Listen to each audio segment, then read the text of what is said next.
Welcome back to Infidelity Tales Lab. We're incredibly grateful for your support. Before we begin today's tale, tell us, which city or country are you joining us from? We love connecting with our global audience. Now, let's dive into today's story. Wade Thorne straightened his tie and examined his reflection in the mirror. The face staring back at him belonged to a simple accountant. Graying at the temples, reading glasses perched on his nose, the epitome of suburban normalcy. No one would guess this man once crawled through jungle mud with a knife between his teeth, teaching America's most elite soldiers how to vanish and survive in the most hostile environments on Earth. He preferred it that way. "Dad, have you seen my biology textbook?" Zoe called from downstairs. Her voice had an edge to it lately, sharper than the typical teenage attitude. "Check under the couch," Wade replied, adjusting his cuffs. "That's where I found your history book yesterday." The doorbell rang as Wade descended the stairs. Brooke rushed past him, camera bag slung over her shoulder. "That's my ride to the airport," she said, barely making eye contact. "The Yellowstone client wants sunrise shots, so we're flying out tonight." "Another weekend trip?" Wade asked, keeping his voice neutral. "That's 3 this month." Brooke paused at the door. "It's work, Wade. You know how important these commissions are." "I know." He leaned in to kiss her cheek, but she turned, offering only her cheek. "When will you be back?" "Sunday night, maybe Monday morning." She checked her phone. "I've got to go. Love you." The door closed before he could respond. Wade stood motionless, listening to the car pull away. Through the window, he caught a glimpse of the driver. Not the usual airport shuttle, but a black Range Rover with tinted windows. In the kitchen, Zoe slammed her textbook shut. "She's gone again?" "Work trip," Wade said automatically. Zoe rolled her eyes. "Right. Work. What's that supposed to mean?" His daughter's face closed off. "Nothing. I got homework." Later that night, while cleaning the bathroom, Wade found an unfamiliar bottle of cologne tucked behind his shaving cream. The scent was woody, expensive, not something he would wear. He placed it back exactly as he found it, his mind calculating possibilities. The next day at Thorne Accounting Services, Hammond Reeves sat across from Wade's desk, sliding over a folder of documents. "The Conservation Foundation needs these returns filed by next month," the wildlife officer said. "We've had some unusual funding come in after that feature on mountain lion protection." Wade nodded, scanning the paperwork. "I'll take care of it." "Say," Reeves leaned forward, "I heard your wife's been working with Logan Blackwood on that wildlife photography series." "Small world, huh?" Wade kept his expression neutral. "Logan Blackwood?" "Yeah, the hunting outfitter. Big operation up north. Supposedly doing some conservation partnership now." Reeves shrugged. "Surprising, given his reputation, but good publicity for him, I guess." "I wasn't aware of the connection," Wade said carefully. "Brooke hasn't mentioned him." That evening, Wade sat alone in his home office, the blue light of his computer screen illuminating his face as he scrolled through Logan Blackwood's online presence. Wealthy, charismatic, with a string of high-end outfitting lodges across the Rockies. Wade dug deeper. 2 previous marriages, both ended by tragedy. First wife, house fire while Logan was conveniently out of town. Second wife, boating accident during a storm. Both incidents investigated, Logan cleared, both resulting in substantial insurance payouts. Wade closed his laptop and sat in darkness. 10 years of civilian life had dulled some instincts, but not all. Something was wrong in his home, and the soldier he'd spent a decade suppressing was waking up. "A camping trip?" Wade repeated, fork paused halfway to his mouth. "You hate camping." Brooks smiled across the dinner table. "I thought it would be nice. For our anniversary. Remember how we used to go before? Before the nightmares. Before Wade woke up screaming from dreams of blood and jungle. Before he left that life behind." "It's been years," Wade said carefully. "Exactly. Zoe's never really experienced it, and I found this amazing spot in Wyoming. Very remote, beautiful views." Brooke reached for his hand. "I've already started packing. It'll be good for us." Later that week, Wade installed the home security system while Brooke was at her studio. "Just a precaution," he explained when she returned. "There was a break-in 3 streets over."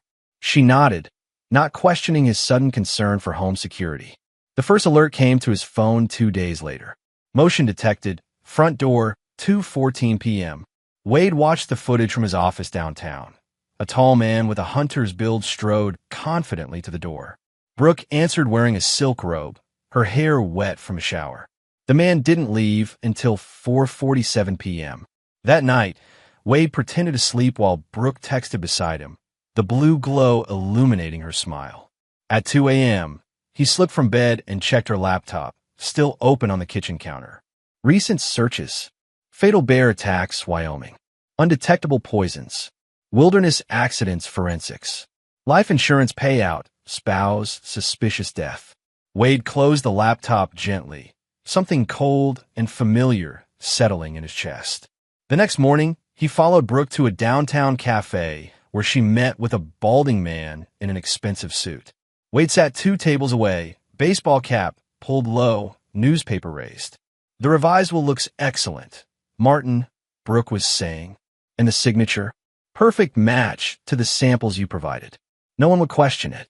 Wade ordered coffee, keeping his face hidden. That evening, Brooke presented him with a wrapped box at dinner. Just because, she said, watching eagerly as he opened it. Inside was an expensive watch. Wade turned it over, reading the inscription, "Forever yours be." "It's beautiful," he said, sliding it onto his wrist. "Thank you." Zoe picked at her food, unusually quiet. After dinner, Wade found her sitting on the back porch steps, arms wrapped around her knees. "Hey kiddo, what's going on? You've been quiet lately." Zoe stared at the darkening yard. "Nothing. I don't believe that. Talk to me." Her face crumpled, tears forming. "I can't." "Yes, you can. Whatever it is." She looked around frantically, then whispered, "He said he'd hurt me if I told you." "Who said that?" Wade's voice was deadly calm. "Mom's friend. Logan." The words tumbled out between sobs. "I heard them talking when you were at work last week. They're going to do something to you on the camping trip. Make it look like a bear attack. Mom's been practicing your signature for some new will. Logan said he knows how to make it look like an accident." Wade pulled his daughter close, his mind already shifting into operational mode. "Listen carefully, Zoe. You did the right thing telling me. I'm going to handle this, but I need you to act normal around your mother. Can you do that?" She nodded against his chest. "One more thing," Wade said. "Did you ever tell him about my previous job? What I did before becoming an accountant?" "No," Zoe whispered. "You always said that was private family stuff." Wade nodded. "Good. That's good." The phone rang 5 times before Diego answered. "Wade Thorne." Diego's voice was thick with sleep. "It's been what, 4 years? I need information, Diego." "Off the books." Silence, then. "You know I'm private sector now. That's why I'm calling. I need everything you can find on Logan Blackwood. Hunting outfitter, Wyoming-based. This business or personal?" Wade hesitated. "Personal. Family matter." The line went quiet. Diego Reyes had been with Wade in Brazil when everything went wrong. He understood what family matter meant. "Give me 48 hours, Diego said finally. 2 days later, Wade sat in his garage, phone pressed to his ear. Surrounded by dusty camping gear, he'd begun to organize. "He's not just a hunter, Wade." Diego's voice was grim. "Blackwood was private military for years. South America, Africa, places with loose regulations on wildlife trade. He's got a pattern. Wealthy women whose husbands die in convenient accidents. Before that, he was in Colombia around the same time we were there." Wade's fingers tightened on the phone. "The op that went bad." "Can't confirm, but the timeline fits. There's more. He's been investigated 3 times for suspicious deaths. Always cleared, but the investigators noted irregularities. Anything current?" Wildlife officer named Hammond Reeves has been building a case against Blackwood for poaching endangered species. "Nothing solid yet." Wade hung up and unlocked the gun, safe hidden behind his workbench. Inside lay reminders of his previous life. Tactical knife, specialized compass, a field manual he'd written himself. Under a false bottom, a Glock 19, maintained perfectly despite years of disuse. Before dawn the next morning, Wade ran 5 miles through forest trails behind his neighborhood, timing himself. By the 3rd day, he'd shaved 2 minutes off his time. By the 5th day, he'd added a 40-pound pack. Dr. Amara Wilson's office hadn't changed in the years since Wade had been a patient. She looked up from her desk, surprised. Wade, this is unexpected. He sat across from her. I need to talk about Brazil. She set down her pen. We processed that trauma years ago. Did we? Or did I just learn to bury it? Wade leaned forward. What if I told you I might need to be that person again? The person I was before. Her expression darkened. Is your family in danger? Yes. From whom? My wife. Dr. Wilson's professional composure slipped momentarily. Tell me everything. After hearing the full story, she sat silently for a long moment. Wade, if what you're saying is true, go to the police. With what proof? Suspicious searches? Overheard conversations. He shook his head. I need to catch them in the act. And then what? The man I treated after Brazil was haunted by the things he'd done in the name of survival. Is that who you want Zoe to see? I want Zoe to see her father alive. Wade met with his lawyer the next day, updating his will to ensure Zoe would be placed with his sister if anything happened to him. Afterward, he recorded a video detailing everything he discovered, encrypted it, and sent it to Diego with specific instructions. Release if I don't return from Wyoming. The final piece came together when Hammond Reeves appeared at Wade's office unannounced. These were taken at Blackwood's hunting grounds last month, Reeves said, spreading photos across the desk. They showed carcasses of mountain lions and wolves, protected species, stacked in a storage shed. Why show me? Wade asked. Because your wife's name appeared in some paperwork related to Shell companies financing Blackwood's operation. Probably means nothing, but... Reeves shrugged. Thought you should know. Wade studied the photos carefully. And if someone wanted to find this location? Reeves raised an eyebrow. It's on private land, 20 miles west of your planned camping site. Not that I've been looking at your permit application or anything. Their eyes met in silent understanding. Be careful in those woods, Thorne. All kinds of predators out there. The Jeep Cherokee wound through mountain roads, Brooke navigating from the passenger seat, while Zoe sat silently in the back. Through the rearview mirror, Wade spotted a black Range Rover 3 cars behind, maintaining consistent distance. You're quiet today, Brooke noted, touching Wade's arm. Just focus on the road, he replied. It's been a while since I've driven these mountain passes. Well, it's going to be amazing. Family bonding in nature. She squeezed his arm. I packed your favorite whiskey. Wade smiled.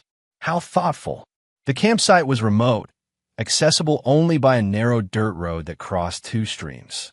Wade deliberately drove slowly, noting landmarks, calculating distances, mapping the terrain in his mind. As they set up camp, Wade positioned their tent with clear sight lines to all approaches. He scattered dry twigs in strategic locations, natural alarms that would snap underfoot. While gathering firewood, he quietly placed emergency packs at 3 different locations within a half-mile radius. Need help with that tent, babe? Brooke called. Got it, Wade replied, hammering stakes with more force than necessary. By late afternoon, they had a fire going and camp established. Zoe had relaxed somewhat, even smiled when Wade showed her how to skip stones across the nearby lake. The sound of an approaching vehicle made Wade tense. The black Range Rover appeared on the dirt road, parking 50 yards from their site. Logan Blackwood emerged, all outdoor swagger and expensive gear. Well, would you look at that? He called, approaching their camp. If it isn't the Thorns. Brooke's surprise was overdone, her hand flying to her chest. Logan, what a coincidence. Wade extended his hand. You must be the famous Logan Blackwood. Brooks mentioned your photography collaboration. Logan's grip was firm, his smile not quite reaching his eyes. All good things, I hope. I was just heading to my usual spot when I recognized Brooks' car. Why don't you join us? Wade suggested. No sense camping alone when there's plenty of space. The momentary flash of confusion in both Brooke and Logan's eyes was worth the uncomfortable arrangements Wade had just created. That's really kind, Logan said, recovering quickly. If you're sure I'm not intruding. Not at all, Wade insisted. Any friend of Brooks is welcome. That evening around the campfire, Logan held court with stories of dangerous hunts and remote expeditions. Wade played his role, impressed, slightly intimidated, pouring himself generous glasses of whiskey while actually emptying most into the ground beside his chair. Another round? Brooke offered, holding up the bottle. Don't mind if I do, Wade slurred, weaving slightly as he held out his cup. As the fire died down, Wade stumbled to their tent, making a show of collapsing onto his sleeping bag. Through a small slit he'd made in the tent fabric, he watched Brooke slip away 15 minutes later. She met Logan by the lake, their hushed voices just audible to Wade's trained ear. He's out cold, Brooke whispered. 3 more glasses than he usually handles. Perfect, Logan replied. Tomorrow we take him on that ridge trail. I've scouted it. Perfect spot near the top. Looks like a bear feeding ground. And the backpack? Already taken care of. Straps will snap right when he's on the narrow section. Logan pressed something into Brooke's hand, a small vial. Plan B, just in case. 2 drops in his coffee, no taste. Causes disorientation, then unconsciousness. After that, arranging an accident is simple. Brooke hesitated. We're really doing this. Logan cupped her face. Cold feet. No, just making sure it looks natural. Trust me, Logan said. By this time tomorrow, you'll be a grieving widow with a very sympathetic friend to lean on. 6 months later, we're living on an island with $5 million. They embraced, silhouettes merging against the moonlit lake. In the tent, Wade silently tested the stitching he'd reinforced on his own backpack while reviewing topographical maps of the area in his mind. Morning broke with the smell of coffee and bacon. Wade emerged from the tent, rubbing his eyes and groaning. Rough night, Logan asked cheerfully, already dressed in hiking gear. My head is killing me, Wade mumbled. Too much whiskey. Brooke handed him a steaming mug. Coffee will help. Black, the way you like it. Wade accepted it gratefully. Thanks, hon. When Brooke turned to help Zoe with breakfast, Wade swapped his mug with another camper's empty one sitting nearby. Minutes later, he filled it with fresh coffee from the pot. After breakfast, Logan announced, I know this amazing viewpoint about 3 miles from here. Not on any tourist maps, best panorama in the state. Sounds great, Wade said, checking his backpack straps with exaggerated care. He'd noticed the partial cuts immediately, but had reinforced them underneath with thin steel wire, invisible unless closely inspected. Dad, I don't feel like hiking, Zoe said quietly. Wade knelt beside her. It's okay, kiddo. You can stay at camp with that nice family next door. He nodded toward a middle-aged couple with 2 young boys who had set up nearby. Already asked if they'd mind. The look of relief on Zoe's face was heartbreaking. The trail started easy enough, but Logan soon veered off onto a game path. Shortcut, he explained, pushing through dense underbrush. Wade noted small markers on trees, colored tape, barely visible unless you knew to look. The terrain grew steeper, the path narrower. Logan led confidently, Brooke followed, and Wade brought up the rear, cataloging every landmark and maintaining perfect awareness of their position relative to camp. 2 hours in, they reached a ridge with a treacherous section, a narrow ledge with a 60-foot drop to jagged rocks below. Logan crossed first, then Brooke, both moving carefully along the 3-foot wide path. Take it slow, Logan called as Wade started to cross. Those rocks can be loose. Halfway across, Wade felt his backpack shift. The compromised straps groaned under tension. He made a show of stumbling, arms flailing, the pack slipping off one shoulder. Wait! Brooke's cry sounded genuinely alarmed. Wade caught himself on a tree root, hanging momentarily over the drop before pulling himself back to safety. Jesus, he gasped. My pack strap broke. Logan helped him up, disappointment flickering behind his concerned expression. Lucky catch. That would have been a nasty fall. They continued to a clearing where Logan suggested they rest. Wade sat heavily, hand pressed to his stomach. You okay, babe? Brooke asked. Not really, Wade grimaced. Something's not right. My stomach. On cue, shouting erupted from down the trail.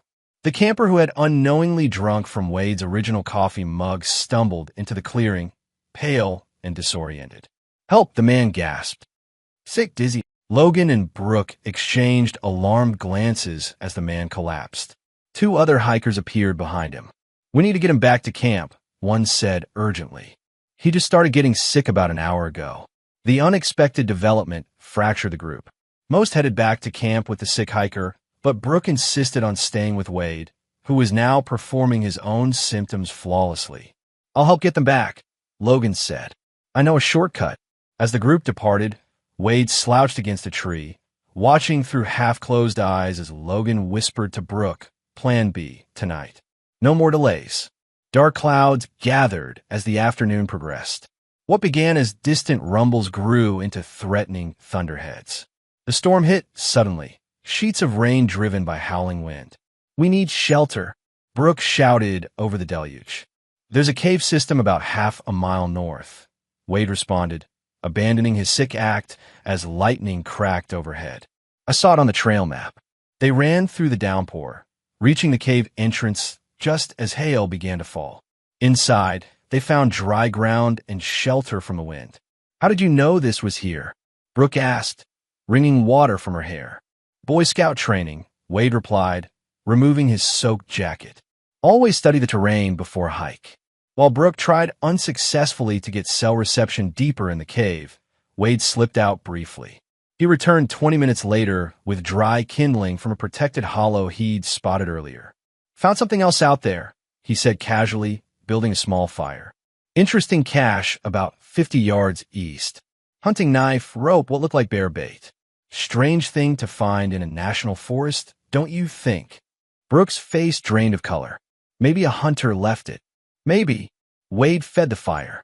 Though it was wrapped in the same orange tape Logan's been using to mark his shortcut trail. The cave fell silent except for the crackling fire and driving rain outside. "Wade, Stop." His voice was soft, but carried such authority that Brooke froze. "I know everything, Brooke. The affair. The insurance policy. The will with my forged signature. The plan for tomorrow." "You're imagining things," she whispered. Wade pulled out his phone, played a recording. "By this time tomorrow, you'll be a grieving widow with a very sympathetic friend." Tears welled in Brooke's eyes. "I can explain. Can you explain why you wanted me dead? Why you were willing to orphan our daughter?" "You were never there," she burst out. "Even when you were physically present, you were gone. Years of secrets, nightmares you wouldn't talk about. I married a ghost. So you decided to make me one." The snap of a twig alerted them to Logan's return. He stood in the cave entrance, rain dripping from his expensive waterproof gear. "Storm's getting worse," he announced. "We'll have to spend the night here." Wade smiled coldly. "Perfect. We were just getting to the interesting part of the conversation." Logan's demeanor shifted instantly, all pretense falling away as he registered Wade's expression and Brooke's tear-streaked face. "Had a little chat while I was gone, did we?" His voice was different now, harder, more clipped. "We did." Wade stood slowly. "About insurance policies, forged signatures, and staged accidents." Logan's hand moved toward his jacket pocket. Wade shook his head. "I wouldn't. Whatever you're reaching for, I guarantee I can reach you first." "You're an accountant," Logan scoffed, though his hand stilled. "Am I?" Wade's stance shifted subtly, weight balanced, hands relaxed but ready. "You sure about that?" Recognition dawned in Logan's eyes. "Wait, Thorne, Brazil 2013. You were that training officer." Wade's expression remained neutral. "You seem to know more about me than my wife does." "Holy shit," Logan breathed. "They said you dropped off the grid after that clusterfuck operation. Became a civilian." "I did." Wade glanced at Brooke, whose confusion was evident. "But not because I had to. Because I chose to." A thunderous crash interrupted them, the sound of rushing water followed by splintering wood. "Flash flood," Wade said, moving to the cave entrance. Outside, the narrow valley below had transformed into a raging river, uprooting trees and dragging debris downstream. "Our way back to camp," Logan said, staring at the devastation. "It's gone." "And your hidden supplies," Wade added. "The ones by the creek with the extra ammunition and bear scent. Those are gone too." Logan's head snapped toward Wade. "How did you?" "I found them this morning while you were busy explaining your murder plan to my wife." Wade turned back to the cave. "We're cut off for now. No choice but to wait out." The fragile alliance forged by survival necessity created an eerie calm as they gathered wood for the night. Wade allowed Logan to keep his knife, but stayed vigilantly aware of his movements. As darkness fell, The reality of their situation became clearer. The storm had destroyed the main trail back to camp. They had limited supplies and were far from any marked paths. "Nobody knows we're here," Brooks said, huddled against the cave wall. "The official trail is miles south." "Zoe knows," Wade replied. "She knows exactly where we were heading." Hours later, with Brooke finally asleep from exhaustion, Logan approached Wade by the dying fire. "You and I should talk," he said quietly.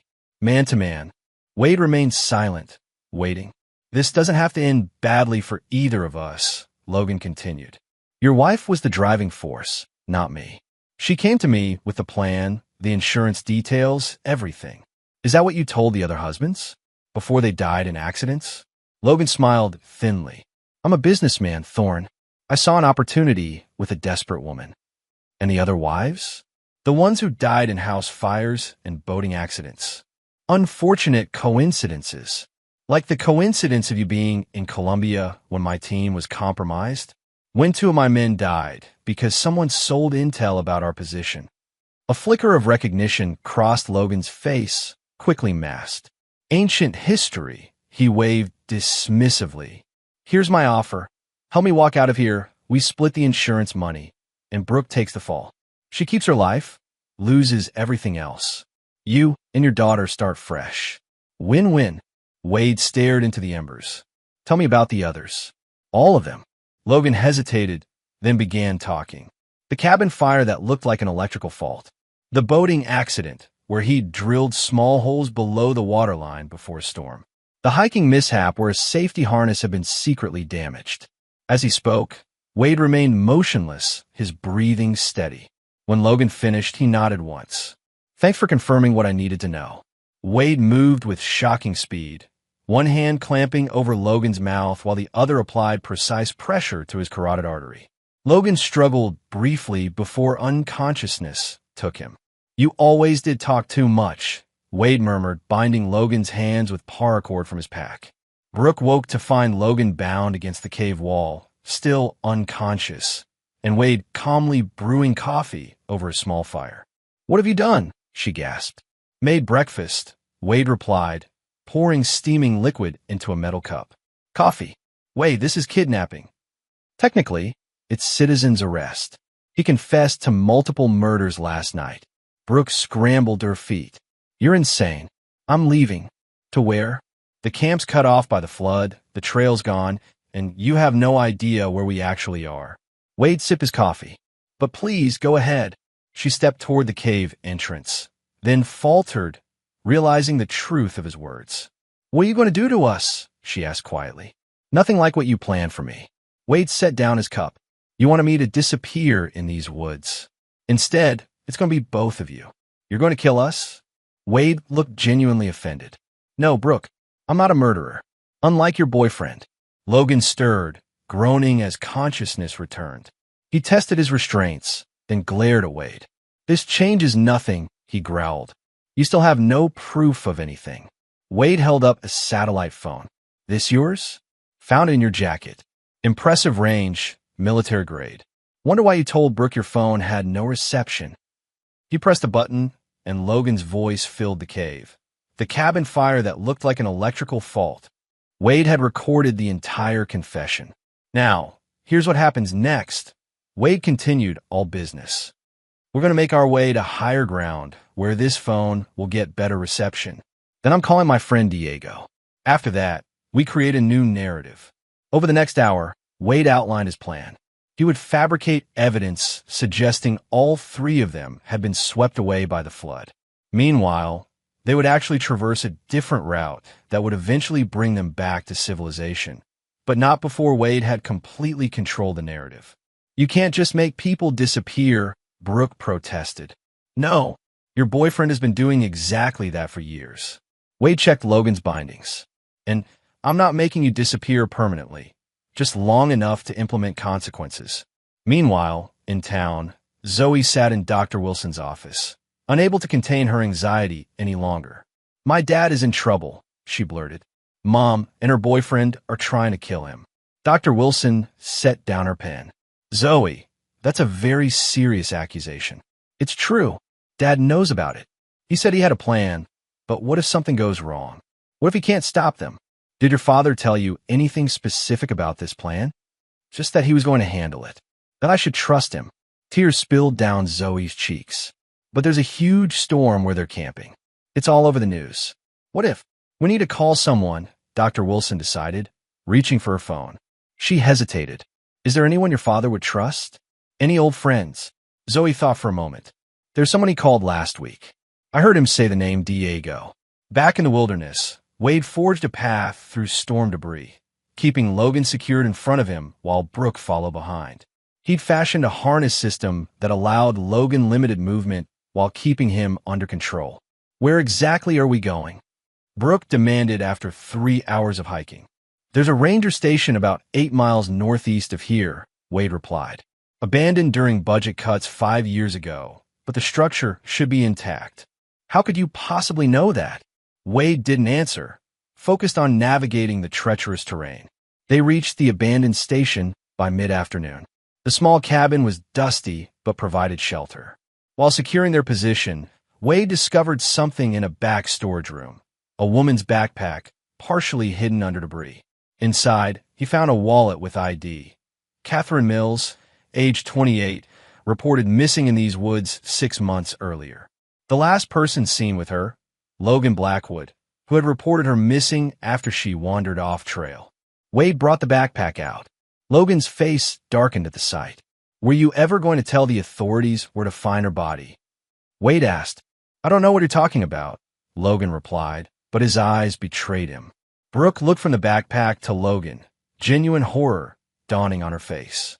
Logan, what is this? Your taste in men needs work, Brooke, Wade said quietly. First me, then a serial killer.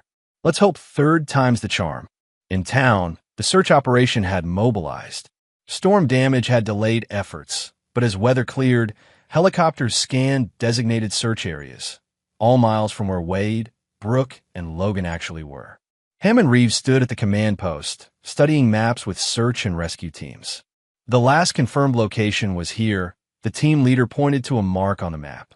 The family next to their campsite said the father and mother went hiking with another camper, heading south toward Elk Ridge. Reeves frowned. That doesn't make sense. The permit application clearly showed they'd be camping here, on the north side of the valley. The team leader shrugged. Maybe they changed plans. Maybe, Reeves murmured, noting the discrepancy. A man in civilian clothes approached the command post. Excuse me, I'm looking for information about Wade Thorne. I'm a friend from out of town. Reeves sized up the newcomer, military bearing, watchful eyes. And you are? Diego Reyes. Wade and I served together. Understanding passed between the men. Reeves drew Diego aside. Something's not adding up with this search, Reeves said quietly. The reported hiking direction doesn't match Thorne's filed plans. Diego's expression revealed nothing. Wade was always meticulous about planning. If he filed north, he went north. Unless someone wanted him to go a different direction, Reeves suggested. Back at the abandoned ranger station, Wade had established a perimeter and created a makeshift radio from components in his pack, attempting to pick up emergency frequencies. Where'd you learn to do that? Brooke asked, watching him work. The same place I learned to track to survive in hostile environments and to identify threats, Wade replied without looking up. The life I had before I met you. You never told me. You never asked. You were so focused on who you wanted me to be that you never bothered to learn who I was. Logan sat against the wall, seemingly resigned to his captivity. You know this changes nothing, right? Even with that recording, it's your word against mine. I've beaten investigations before. Wade connected 2 wires, and static crackled from the small speaker. Not this time. On the 3rd day of their wilderness ordeal, they encountered other hikers, a group of 4 backpackers who had diverted from their route due to storm damage. Thank God, one exclaimed upon seeing them. Are you folks lost too? Wade, who had temporarily unbound Logan, stepped forward with a warm smile. Just weathering the storm. Our camp got washed out. We heard there's a search for missing hikers, another backpacker said. A family and another man. That's terrible, Wade said, shaking his head. We haven't seen anyone else out here. Have you? Brooke opened her mouth, but Logan's subtle head shake stopped her. Wade had made the stakes clear. Say anything, and all the evidence, the recordings, the backpack, everything would immediately go public. The hikers offered to guide them to the nearest ranger station with radio contact. Wade graciously accepted, maintaining the facade of three friends on an unfortunate but manageable adventure. As they hiked with their rescuers, Brooke whispered to Wade, "What happens when we get back to civilization?" "Justice," Wade replied simply. Meanwhile, Reeves and Diego had broken away from the main search party, following subtle signs that only trained eyes would notice. Broken branches at precise heights, small stone arrangements pointing north rather than south. "He's leaving a trail," Diego confirmed. "But not for the regular search teams." "For who then?" Diego smiled grimly. "For someone who knows how to read it." At the operational ranger station, Wade, Brooke, and Logan were welcomed as lucky survivors. Medical staff checked them over while rangers took their information. "We'll need to interview you separately about what happened out there," a ranger told them. "Of course," Wade agreed pleasantly. "But first, may I use a phone? My daughter must be worried sick." In a private room, Wade made 2 calls. The first to Dr. Wilson's office, confirming Zoe was safe. The second to a number only he and Diego knew. "It's done," he said simply. "Implement the final phase." Within hours, the carefully orchestrated endgame began unfolding. Wildlife Officer Reeves arrived at the ranger station with recovered evidence from Logan's property, directly connecting him to the poaching operation. More damning was what they found near the abandoned ranger station: Catherine Mills' remains, along with physical evidence tying Logan to the scene. "We've been building this case for months," Reeves explained to the stunned rangers. "Mr. Blackwood has been a person of interest in multiple investigations." Meanwhile, Diego had delivered Wade's evidence package to authorities: recordings, financial documentation, and testimony from previous investigations that had been suppressed through Logan's connections. When Logan was formally questioned, he attempted to bargain using classified information about Wade's military past. The threat backfired spectacularly when Diego produced documentation showing Logan had sold intelligence during the Brazil operation, directly resulting in the deaths of American soldiers. By evening, Logan was in custody, facing multiple charges from murder to treason. 6 months later, Wade sat in his lawyer's office as the final divorce papers were signed. The settlement had been brutal for Brooke, without sufficient evidence for criminal charges related to the murder plot. Prosecutors had focused on Logan. But the evidence of her affair, combined with the suspicious insurance policies and Wade's recordings of her involvement in the planning stages, had devastated her case. "She gets nothing?" Wade asked, reviewing the documents. His lawyer nodded.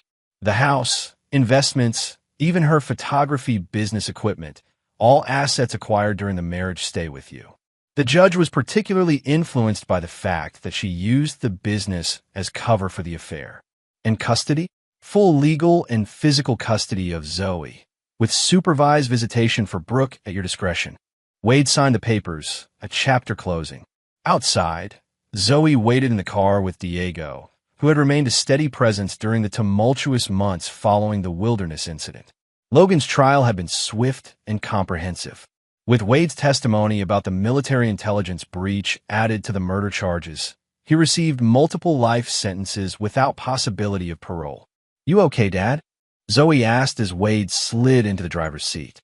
"I am," he said, surprised to find it true. "Ready for the new place?" Their new home sat on 5 acres outside town. Room for the wilderness survival school Wade had established for veterans transitioning to civilian life. Using his long-suppressed skills to help others had brought an unexpected peace. Dr. Wilson had helped both Wade and Zoe process the trauma, encouraging healthy communication about Wade's military past and the events in Wyoming. Slowly, the nightmares that had plagued him for years began to fade. 3 weeks later, Wade received a call from Reeves. "Thought you'd want to know. We found evidence connecting Blackwood to 2 more missing hikers from last year. Cold cases finally closed." "Good," Wade said simply. Their families deserved answers. "The FBI agent mentioned something interesting," Reeves continued. "Said your techniques for creating and preserving evidence in wilderness conditions were textbook perfect. almost like you'd written the textbook. Wade smiled slightly. Imagine that. After hanging up, Wade watched through the window as Zoe practiced the fire-starting technique he'd taught her that morning. She'd taken to their new life with remarkable resilience, finding strength in understanding rather than fearing the wilderness. Across town, Brooke stood behind the counter of a discount department store, arranging merchandise displays. Her photography career had collapsed when Wade's evidence revealed she'd been using client meetings as cover for the affair. Former friends and clients had distanced themselves, leaving her isolated and starting over with minimum wage work. When her shift ended, she returned to her small studio apartment to find a package waiting at her door. Inside was a vial, the same one she had planned to use on Wade's coffee, with a simple note, "Some wilderness we create ourselves." She stared at the vial, understanding the message. Wade wouldn't destroy her legally or physically, but he would never let her forget what she had attempted to do. The wilderness of consequences was hers to navigate alone. Back at their new home, Wade and Zoe sat on the porch watching the sunset over the mountains. "Dad," Zoe asked quietly, "are you still angry about what happened?" Wade considered the question carefully. Not angry, sad that it happened, but grateful for what it taught us both. About survival? About living authentically, Wade corrected. The wilderness doesn't care who you pretend to be. Neither does life. As darkness fell, Wade pointed out constellations to his daughter, no longer hiding the knowledge he'd gained during nights spent navigating by stars in distant jungles. For the first time in years, he felt no need to conceal who he was, the accountant and the warrior, the father and the survivor, all parts of the same whole. The wilderness had claimed its victim after all, not Wade's life, but the deception that had surrounded it. In its place grew something stronger, a truth as enduring as the mountains themselves. Epilogue. 15 years later. The morning air carried a familiar crispness that Wade Thorne had come to anticipate with the changing seasons. At 58, the silver at his temples had spread throughout his hair, and fine lines framed his eyes, markers of a life lived fully rather than signs of decay. He stood on the elevated observation deck of the main lodge, surveying the sprawling 30-acre complex that had grown from humble beginnings on a 5-acre plot of land. Thorne Wilderness Academy now occupied a significant footprint in the Colorado foothills, with 6 cabins, 3 training courses, and a central lodge where veterans and law enforcement personnel came to learn survival skills. What had begun as a small operation with Wade as the sole instructor had expanded into one of the most respected wilderness training facilities in the country. "Morning, boss," Diego called, ascending the wooden stairs to join him. Despite being in his early 60s, Diego Reyes moved with the same fluid precision that had made him an exceptional soldier. The years had weathered his face but strengthened their friendship. After helping Wade through the darkest period of his life, Diego had eventually joined the academy as chief security consultant and tactical instructor. "Thinking about the expansion again?" Diego asked, handing Wade a steaming mug of coffee. "Just appreciating how far we've come," Wade replied, accepting the coffee. "First class of the new program starts today." The new program, specifically designed for survivors of domestic violence and abuse, represented a direction Wade had contemplated for years, teaching people not just how to survive in the wilderness, but how to reclaim their sense of self-reliance and confidence after trauma. "Zoe's flight lands at 10, Diego noted. "Wanted to pick her up?" "I'll go," Wade said. "Need the time to catch up before the ceremony." The ceremony. After 15 years of quiet growth, the academy was finally receiving formal recognition from the governor, a commendation for its work with veterans and its new initiatives for survivors. The event would bring media attention that Wade had historically avoided, but Zoe had convinced him it was time to embrace a more public role. Back in his office, Wade reviewed the day's schedule while a news segment played softly on the television mounted on the wall. A familiar face appeared on screen, his daughter, now 29, discussing her latest research findings. Dr. Zoe Thorne had become a respected psychologist specializing in trauma recovery and wilderness therapy, her work directly influenced by her own experiences. The integration of controlled wilderness exposure with conventional therapy techniques has shown remarkable efficacy, Zoe was saying. Our latest study demonstrates significant improvement in PTSD symptoms after just 8 weeks in the program. Pride swelled in Wade's chest. The frightened 14-year-old who had once brought him tearful warnings of his wife's betrayal had transformed her trauma into purpose. She'd followed a path adjacent to, but distinct from his own, using psychology rather than physical skills to help others heal. The news segment ended, and Wade turned off the television. His office walls told the story of the years since Wyoming. Photographs of graduating classes, certificates of recognition, and news clippings about the academy's success.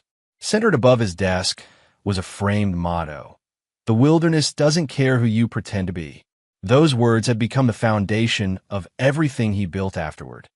The Denver International Airport bustled with its usual activity as Wade waited at the arrivals gate. He spotted Zoe immediately, her confident stride mirroring his own, professional attire softened by the backpack slung over one shoulder. "Dad," she called, quickening her pace to embrace him.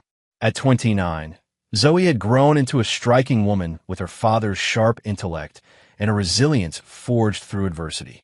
"How was Boston?" Wade asked, taking her luggage. "Productive. The conference panel went well, and Harvard is interested in collaborating on the next phase of research." She matched his stride as they headed toward the parking garage. "How's prep for the ceremony?" "Under control. Diego's handling security, the governor's staff has confirmed, and reservations are at capacity." Zoe nudged his shoulder playfully. "Still uncomfortable with recognition after all these years?" "Old habits," Wade admitted as they reached his truck. "Spent too long staying under the radar." The drive from Denver to the academy took them through increasingly rural landscapes. Zoe gazed out the window, her expression reflective. "I saw something about Logan on the news yesterday," she said after a while. Wade's hands tightened momentarily on the steering wheel. "Another appeal denied? His health is failing. Terminal cancer, apparently." Zoe turned to study her father's face. "Does that bring you any satisfaction?"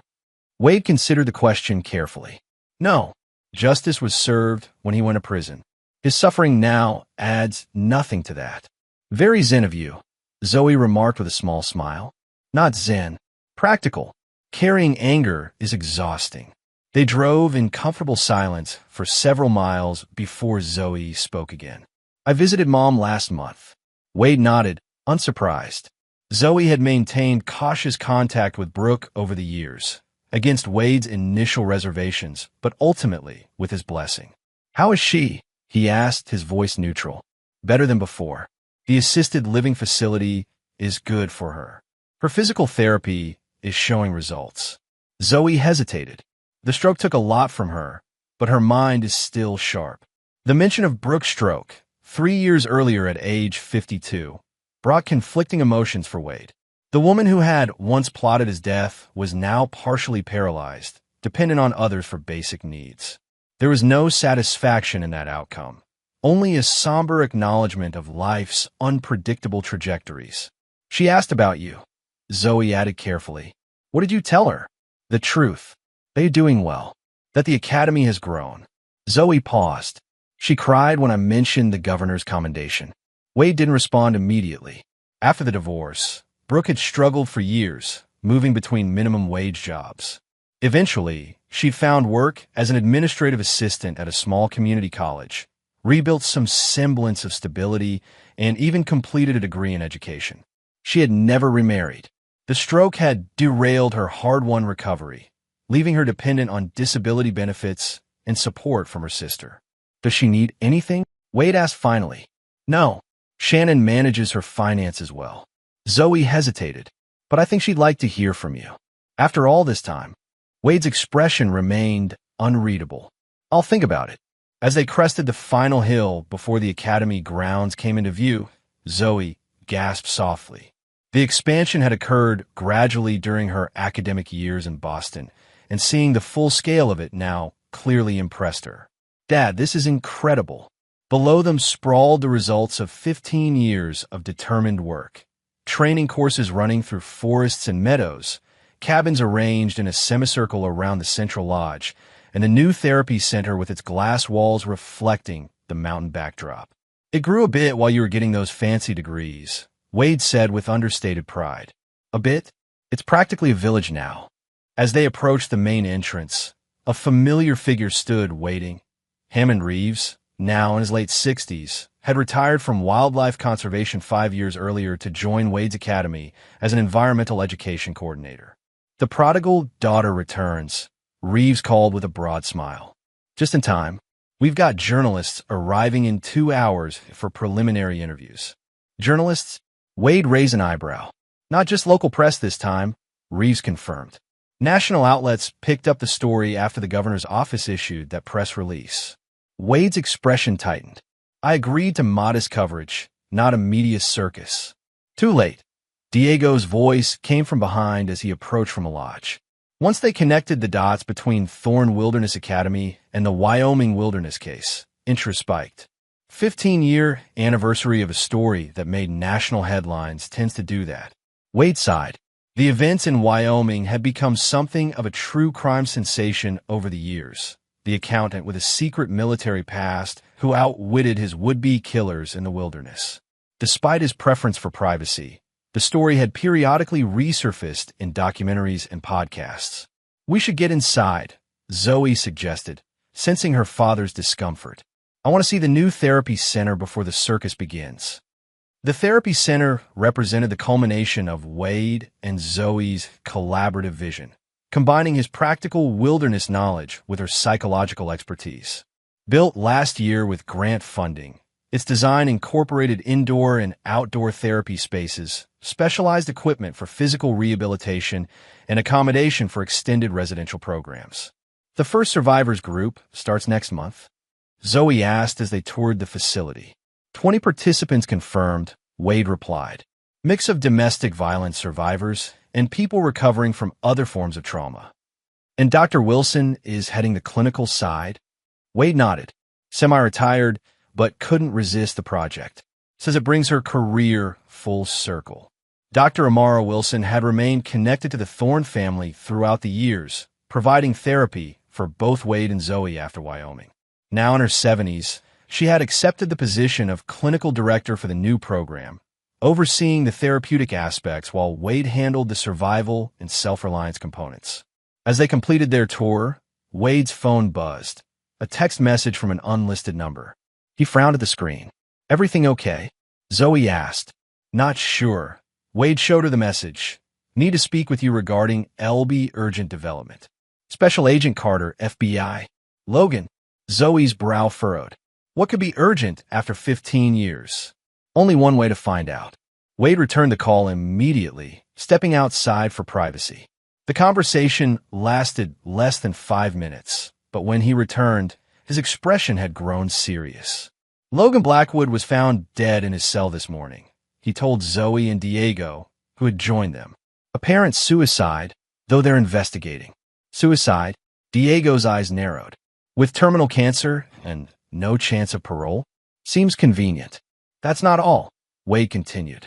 He left a detailed confession implicating 3 other people in unsolved murders dating back 20 years. Cases that were never connected to him. His final act, Zoe murmured, making sure his name stays in the headlines even after death. They're sending an agent to brief me tomorrow, Wade added. Apparently, one of the implicated individuals worked at the prison and may have assisted with the suicide in exchange for being excluded from the confession.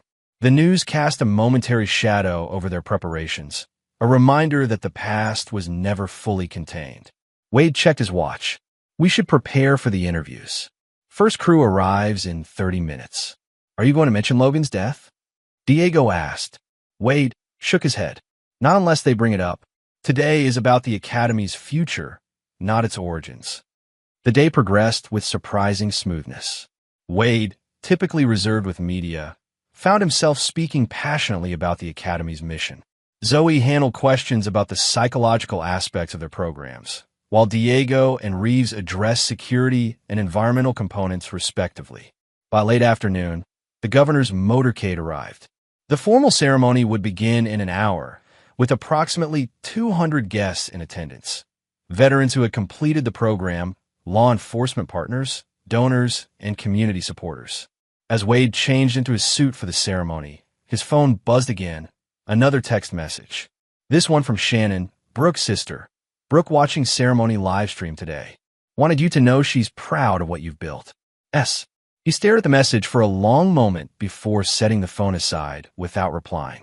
15 years had dulled the sharp edges of betrayal, but some wounds merely scarred rather than healed completely. A knock at his cabin door interrupted his thoughts. Come in, he called. Zoe entered, elegant in a simple dark blue dress. Everyone's gathering. You ready? Almost. Wade adjusted his tie, the one Zoe had given him for his 50th birthday, adorned with subtle compass designs. I've been thinking, Zoe said, watching him, about what you always taught me about wilderness survival. Which part? That surviving isn't the ultimate goal. It's what you do after survival that matters. She smiled softly. You've done something remarkable with your second chance, Dad. Wade turned from the mirror to face her. We both have. The ceremony itself exceeded even the governor's office's expectations. The commendation praised the Academy's 15 years of service to veterans, its newer programs for first responders, and the innovative Survivors program about to launch. When Wade rose to accept the award, the standing ovation lasted nearly a minute. At the podium, he spoke briefly but meaningfully about transformation, how wilderness stripped away pretense and forced people to confront their true selves. 15 years ago, circumstances forced me to reclaim skills I thought I'd left behind forever, he said, careful not to directly reference the events in Wyoming. What began as a necessity became a calling. This academy exists because I believe everyone deserves the chance to discover their true capabilities, especially those who survive their own wilderness experiences, whether literal or metaphorical. Later, as guests mingled during the reception, Wade stepped outside for a moment of quiet.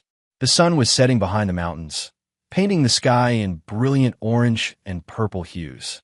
Diego joined him, 2 glasses of whiskey in hand. To surviving the spotlight, he said, offering one to Wade. Wade accepted with a nod of thanks. To survival in all its forms. They drank in companionable silence, watching the colors deepen across the horizon. Got word from my contact at the Bureau, Diego said after a while. Logan's confession mentioned for more victims than they initially thought. Cold cases they never connected to him. Wade absorbed this information with a grim expression. Some predators never stop, even from behind bars. Makes me wonder if we could have prevented more deaths if you'd handled things differently in Wyoming. By killing him, you mean? Wade's voice held no judgment, only reflection. The thought crossed my mind at the time, Diego admitted. Would have been easy to stage in those conditions. And I'd be no better than him. Wade shook his head. Justice was never going to be perfect, but it had to be justice, not revenge. Inside the lodge, the celebration continued. Through the windows, Wade could see Zoe deep in conversation with the governor, likely advocating for additional funding for trauma recovery programs. Dr. Wilson sat with a group of veterans, her age diminished by the animation in her gestures as she explained a concept. Reeves was showing photographs of wildlife to interested guests. You built something good here, Diego observed, following Wade's gaze. Out of something terrible. We all did, Wade corrected. Everyone who stayed. The next morning, Wade rose before dawn, as was his habit. The ceremony had concluded late, but decades of military discipline had permanently altered his relationship with sleep. He dressed in hiking clothes and set out on a familiar trail that wound up to a ridgeline overlooking the academy. The pre-dawn air was cool and still. Wade moved silently through the forest, his footsteps barely disturbing the pine needles underfoot.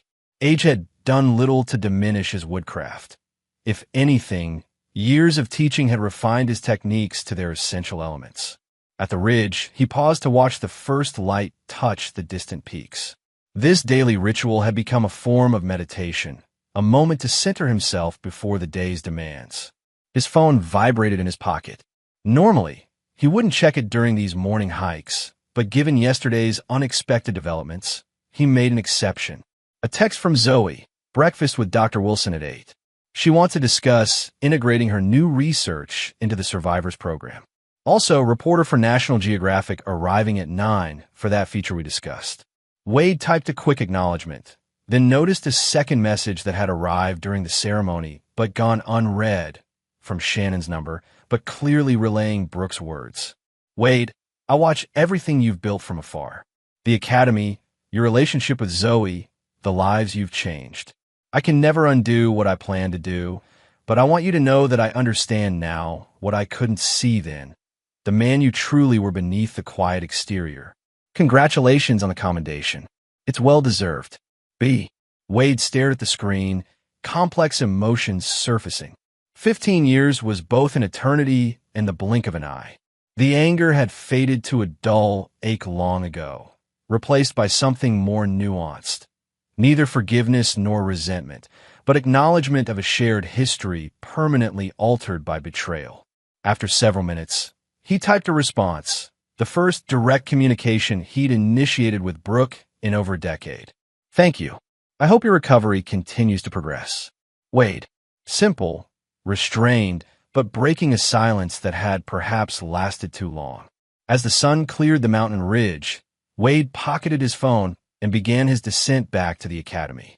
From this elevation, he could see vehicles already arriving, staff preparing for the day, the FBI agent coming to discuss Logan's confession, the National Geographic team ready to document the Academy's work. The past would always remain present in some form. In Logan's posthumous confessions, in Brooke's stroke-slowed speech, in the nightmares that occasionally still visited Wade's sleep. But its power to define had diminished with each passing year. Each new student who found strength in the wilderness. Each survivor who reclaimed their sense of self. Wade paused at a clearing that offered a perfect view of the Academy grounds. 15 years earlier, he had stood on another overlook, watching a camp where his wife and her lover planned his death. The contrast between then and now struck him with particular clarity this morning. The wilderness had claimed its victims over the years, Logan to cancer and prison walls, Brooke to the consequences of her choices and later her failing health. But it had also offered redemption to others, to Wade himself, to Zoe, to the thousands of veterans and survivors who had passed through the Academy's programs. At 58, Wade Thorne understood better than most that survival was merely the beginning. What mattered was what came after. The life built from the lessons of the wilderness, whether that wilderness was literal or one of human creation. He continued down the trail as the Academy came fully alive below him, ready for whatever the day might bring, and carrying the past not as a burden, but as the foundation for everything that followed. And there you have it. Another story comes to an end. What did you think? I'd love to hear your thoughts in the comments below. If you enjoy this story, consider joining our community by subscribing. It means the world to us. For more stories like this one, check out the recommended videos on screen. And I'll see you there.